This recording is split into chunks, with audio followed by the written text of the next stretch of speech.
50ৰ পৰা 80 দশকৰ স্মৃতি বহন কৰা কেতবোৰ আপুৰুকীয়া সম্পদ। Gramophone, tape recorder, radio', camera আদি বহু। জ্যোতিপ্ৰসাদ আগৰৱালা, বিষ্ণুপ্ৰসাদ ৰাভাৰ পৰা আৰম্ভ কৰি হেমাংগ বিশ্বাস, ভূপেন হাজৰিকা, জয়ন্ত হাজৰিকাৰ অমূল্য সৃষ্টিৰ সংগ্ৰহ।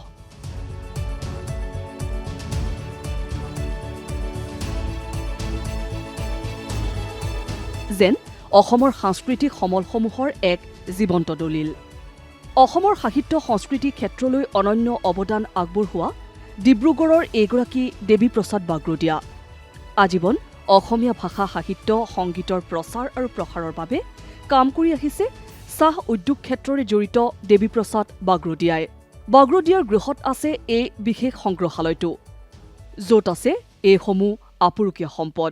মোৰ এটা আগৰ পৰাই প্ৰথম মানে ল'ৰালি কালৰ পৰাই এটা হেৰি আছিলে যে সংগ্ৰহ কৰিব লাগে, কিন্তু মই বেছি গুৰুত্ব দিয়া নাছিলোঁ।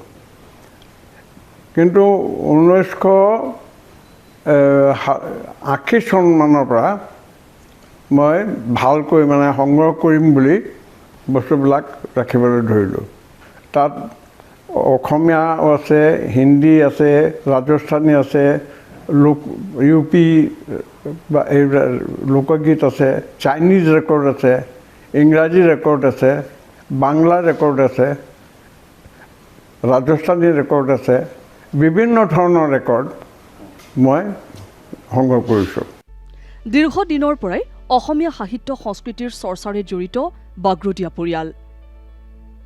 এক প্ৰকাৰ সম্প্ৰীতিৰ মিলন সেতু গঢ়া এই দেৱীপ্ৰসাদ বাগৰদীয়া সকলোৰে বাবে প্ৰেৰণা আৰু আদৰ্শ। ডিব্ৰুগড়ৰ পৰা ৰক্তিম দাসৰ ৰিপৰ্ট, DD নিউজ অসম।